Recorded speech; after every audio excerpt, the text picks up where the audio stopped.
মার্কিন প্রেসিডেন্ট হিসেবে শপথ গ্রহণের দিন ডোনাল্ড ট্রাম্পের ভাষণে উঠে আসে নানা গুরুত্বপূর্ণ ইস্যু। তবে মার্কিন গণমাধ্যম CNN এর দাবি, এদিন অনেক ভুল আর বিভ্রান্তিকর তথ্য দিয়েছেন প্রেসিডেন্ট ট্রাম্প। বক্তব্যে ট্রাম্প বলেন, তার পূর্ববর্তী শাসনামলে চীনের ওপর শুল্ক আরোপের মাধ্যমে যুক্তরাষ্ট্র শত শত বিলিয়ন ডলার আয় করেছে।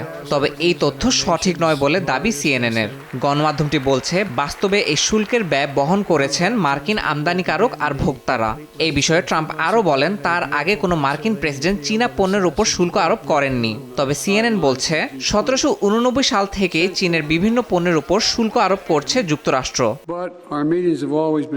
এদিন পানামা খাল নিয়েও ভুল তথ্য দেন প্রেসিডেন্ট ট্রাম্প। তিনি দাবি করেন, বর্তমানে এই খাল চীনের নিয়ন্ত্রণে আছে। তবে CNN বলছে, পানামা খালের কোনো স্থাপনা কিংবা এর আশেপাশে চীনা নিয়ন্ত্রণের কোনো প্রমাণ নেই। গণমাধ্যমটি জানায়, 1999 সালে যুক্তরাষ্ট্র খালটির নিয়ন্ত্রণ হস্তান্তর করার সময় থেকে এখন পর্যন্ত এটি পানামার অধীনেই পরিচালিত হচ্ছে।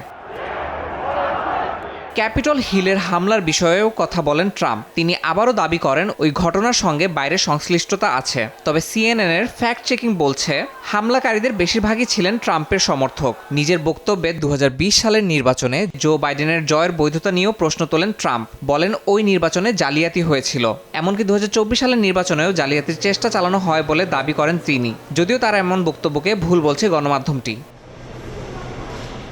ভাষণের জন্মসূত্রে মার্কিন নাগরিকত্ব নীতি নিয়েও ট্রাম্প ভুল দাবি করেছেন বলে জানায় CNN। তিনি তার বক্তব্যে উল্লেখ করেন, জন্মসূত্রে নাগরিকত্ব নীতি কেবল যুক্তরাষ্ট্রেরই আছে। তবে গণমাধ্যমটি বলছে, এই নীতি বিশ্বের বহু দেশই অনুসরণ করে।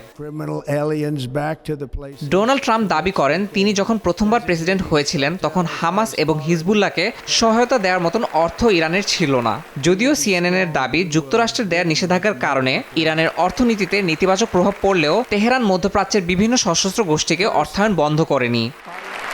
ইয়াসিন মোহাম্মদ জিসান, সময় সংবাদ।